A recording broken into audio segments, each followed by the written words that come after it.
ഞങ്ങളുടെ സംഘടനയായ ഒട്ടുകൈപ്പിള്ളിമുക്ക് ഗാന്ധി ഭവൻ മേഴ്സി ഹോമിലെ അന്തേവാസികൾക്ക് ഓണസദ്യ ഒരുക്കിയപ്പോൾ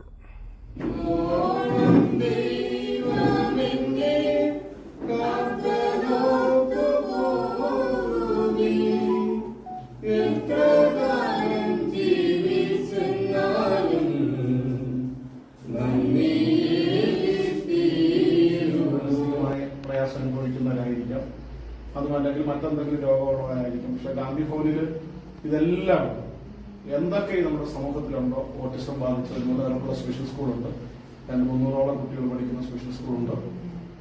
അതുകൂടാതെ നമുക്ക് ഗാന്ധി ഭവന്റെ മാനസിക ദൗർബല്യമുള്ളവരുടെ 350ഓളം മാനസിക രോഗികൾ, അവരെ അവിടെ സംരക്ഷിക്കുന്നുണ്ട്. അച്ഛന്മാരുണ്ട്, അമ്മമാരുണ്ട്, കുട്ടികളുണ്ട്, ചിൽഡ്രൻസ് ഹോം ഉണ്ട്, അതുപോലെ തന്നെ സൈക്കാട്രിക് സോഷ്യൽ റിഹാബിലിറ്റേഷൻ സെന്റർ ഉണ്ട്.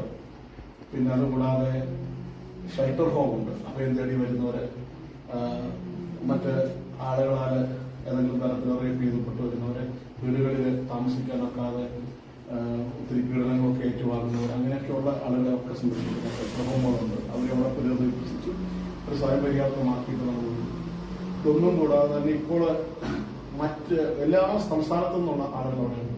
തമിഴ്നാട്ടിൽ നിന്ന് പോലും അവിടുത്തെ കഴിഞ്ഞ 2 മാസം മുമ്പ് അവിടുത്തെ ഫുഡ് മിനിസ്റ്റർ അവിടെ നിന്ന് ലെറ്റർ കൊടുത്ത് ഇവിടത്തേക്കാണ്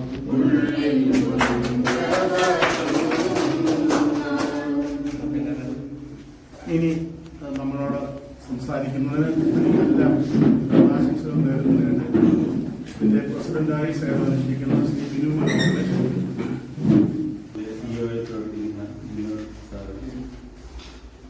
പിന്നെ മറ്റ് ഈ ഗാന്ധി ഭവനിലെ അംഗങ്ങളെ, ഗാന്ധി ഭവനിലെ ഇവരെല്ലാവരെയും കൃത്യമായി ഈ ഓണത്തിന് ഇവിടെ വന്ന് ഇവർക്ക് ഭക്ഷണം കൊടുക്കാൻ